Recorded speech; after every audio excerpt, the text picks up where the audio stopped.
Hey guys, thanks so much for clicking on the video. This is season 19, week number 8. This is Dancing with the Stars. It's America's Choice is what it was. So America actually voted in and called in, and they chose the outfits and they chose what dances that folks were going to do. And then we also had another part of the competition where we actually added a person.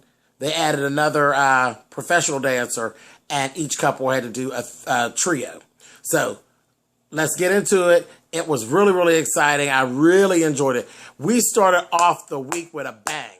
They went right ahead, right in, and began with telling you the first couple that's going to make the semifinals, which is next week. So we're all sitting there, and we're waiting. And they say the first couple to make the semifinals. So naturally, I'm thinking it's Alfonso and Whitney. No. When Tom Bergeron says, Tommy and Peter let out this loud scream like she was just so shocked. Well, we really all were. So shocked. It just got, America loves Tommy Chong. He is America in his back pocket. I was so happy. And of course, you know what happened, right? You know you got water out of my face. So the tears start flowing. They're crying. I'm crying. I'm like, oh, this is not the way to start this 2 hours. But I was so excited. So that was that. So Tommy and Peter are in the semifinals. I would have never thought this like 8-9 weeks ago. Would never thought it, but they're there. I am so happy. Anyway, so we move on. Alfonso and Whitney were the first ones to dance. Whitney had this beautiful red lace gown with, it had the nude illusion in the top, and it was a foxtrot. It was fantastic. After that, we had Tommy and Peter, and they did a Viennese waltz, and it was so good. It was so good. One mistake is all it had. It had one mistake. He forgot his arms at the end, but one mistake. It was literally, I think, one of the best dances that he's done. And again, you know what happened when they got to the judges and everything. Yeah, water out of the face. Anyway, then Artem and Leah was next. They did a samba. You know what? She had the cutest animal print bodysuit, was very heavily stoned and beaded fringe. It was gorgeous. It really was gorgeous. But she has gotten on my nerves. And we're going to talk about that a little bit later on. Leah, she's draining. If you watch, I love Artem. You know that. I love Artem. He's sharp. He can dance. And he's very, very patient. Very talented man. But if you ever watch in the packages, she gets to be a bit of a bitch at times. And she was very bitchy with him. He wanted her to do some things. She's like, well, I could do turns. I want to do turns. He's like, you do turns every week. You don't want to get to a point where they're tired of seeing you doing the same thing. She wants to argue with him. I wanted to punch her on the top of her head. I said, whatever. That bitchiness is going to be the death of her. And I said that. So anyway, moved on. They did a song, but it was really, really good. As he finally ended up, she listened to him, She always cries and apologizes, but don't nobody care. Nobody likes to deal with a bitch all the time. And that's the truth. Okay, so next we have Bethany and Derek, and they did a Viennese waltz, and naturally it was excellent. Absolutely excellent. And they floated through the ballroom. Then we had Janelle and Val, and they did a quick step, and it was so much fun. So much fun. And we also had Sadie and Mark. And they were really, really good as well. Cute little outfit that Sadie, that Sadie gets, she's so cute, and her little stuff. So that was the first part of the competition. Then we go on to the trios. I think the most exciting number that has happened all season, it was Alfonso, Whitney, and they chose Lindsay. See, I remember Lindsay and Whitney from So You Think You Can Dance. So I've been following along with them ever since way out there. They did a Paso Doble to Little John's song, Turn Down for What? Turn the Ballroom Out. Their outfits were very Matrix-like. It was real good. I have to say, you can look that performance up. itself on YouTube. I'm sure there'll be a clip somewhere on YouTube of that performance. It was the most exciting number that I think we've seen in season 19. They did that. It was really, really good. I enjoyed that.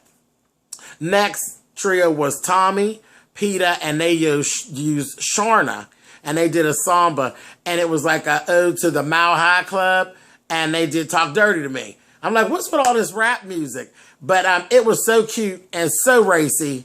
It was so racy. It was funny, but that was real, real cute. And they had these really cute light blue outfits, and it was cute. It was cute. It was cute. I liked it.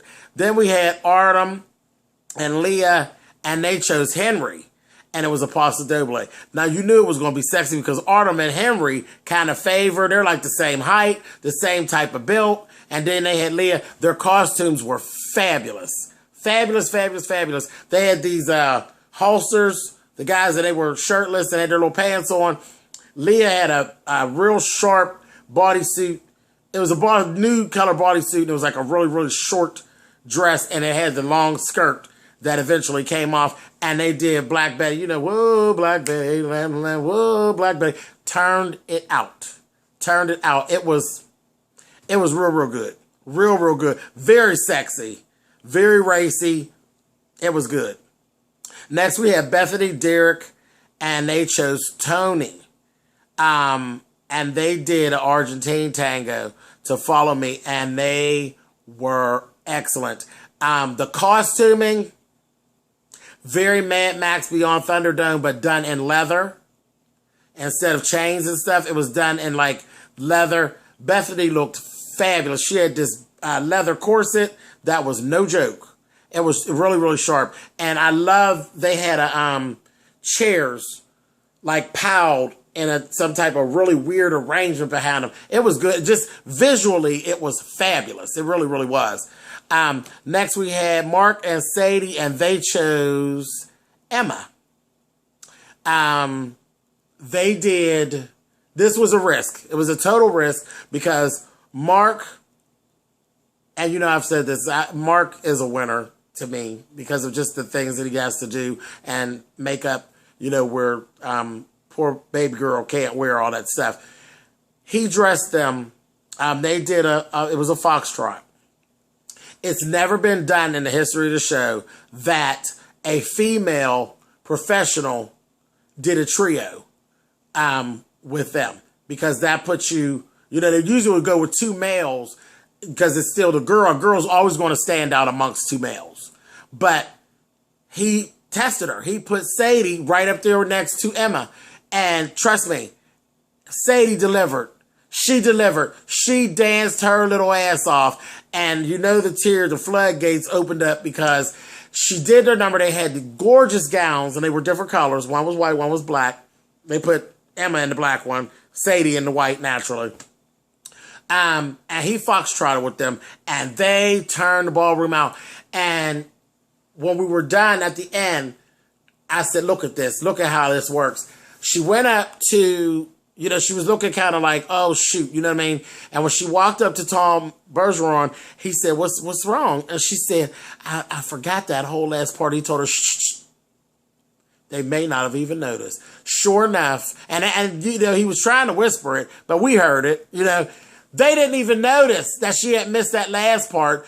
They gave her 10, 10, 10, 10. It was beautiful. And they were going on and on about how she kept up with Emma, and your eyes didn't draw to Emma, how good she did. She was fabulous. And, you know, she didn't laugh because she's a very honest girl. She's Christian. You know, and she's a Christian. Now, I don't know about no whole lot of other people who be lying and saying they're different things. That baby is a Christian. She has Christian beliefs, and she stands on them. But she said it, and, you know, when they went up to do the score, she said, I forgot that last part, and I just did my own little dance. And they said, well, it paid off. She got 10s across the board. She was crying. I was crying. They were crying. You know, Waterfest. But it was fabulous. I love all those little nuances, the things that you have no idea is going to happen. And it's like every week something jumps off. I love this damn show. Anyway, then the next thing that made me feel real good was the very last was Janelle and Val, and they used Keo. Now remember Keo from the beginning. Keo is the newest of the professionals, and Val chose Keo solely because it was his first time. It was his first season, and he wanted to give him the chance to shine. He said, I want to give him the chance to shine and be able to do a great dance and let America see him. I told you guys, I said this a couple weeks ago, the camaraderie between the professionals, you can't even buy that. You know, you can't buy that. If you've ever been around a lot of dancers, they're not that nice to each other most times. The camaraderie that they have on Dancing with the Stars with their dancers, you cannot buy it. Do you hear me? And that made me real. I didn't turn the floodgate on, but I just said that again speaks to his character that he wanted to do that. That was so nice. And the dance was fabulous. They did like a tribal beat thing, and there were a lot of tricks, and it was a lot like Cirque du Soleil and that kind of thing. It was fabulous. And costuming, please. You know, I would love to have a job with the costuming department over at Dancing with the Stars. They fabulous. You hear me? So that was that. That was the show. It was wonderful. I had a great time. Great time watching the show tonight. Now, my thing, the elimination. This is where I told you I was going to talk about this again. Who ended up being eliminated was Leah and Artem. Now, I love Artem, so I'm sorry that that happened. But I'm not so much in love with Leah. I knew when they said it was going to be an upset about who was actually leaving, I knew it was going to be Leah. I knew from the beginning when they said it. Let me take you back. Last week, when they had to do, they picked what couples to dance against. And I was saying how much I was happy because everybody was paired up where it was fair pairing. I knew that Leah was going to have a problem because Leah wanted to pair herself up with Tommy and Peta. Because she knew she could beat Tommy and Peta, excuse me. And Artem told her right then during the pack, he said, no, you don't do that. You don't do that. You pair yourself up with someone who is on your same skill level. He told her right during the package, you don't do that. You don't knock a person out because you know you can. You pair yourself up to challenge yourself. And that made me like him even more, made me like her even less. And I knew when the American public seen that, they were not going to vote for Leah. I knew her time was limited because I told you, one, the American public, for the most part, does like fair. They like things that are fair. And second, do not mess with our elderly people. Don't do that. Do not mess with our elderly people. Tommy is there because he's supposed to be there. And I told you the American public is in Tommy's back pocket. I knew that Leah was going to go home. And her attitude had kind of got on my nerves throughout the week. I like her and everything, but she's a bit of a bitch, like I said. And guess what? Bitches always leave early. So, anyway, that was it. Had a fabulous time. Everything is working out just the way it's supposed to work out. I'm very sorry for Artem that he had to go. But that's your partner, baby. You try it again next year. Next year, you'll do good because you're fabulous. You're a fabulous dancer and a fabulous choreographer. And you'll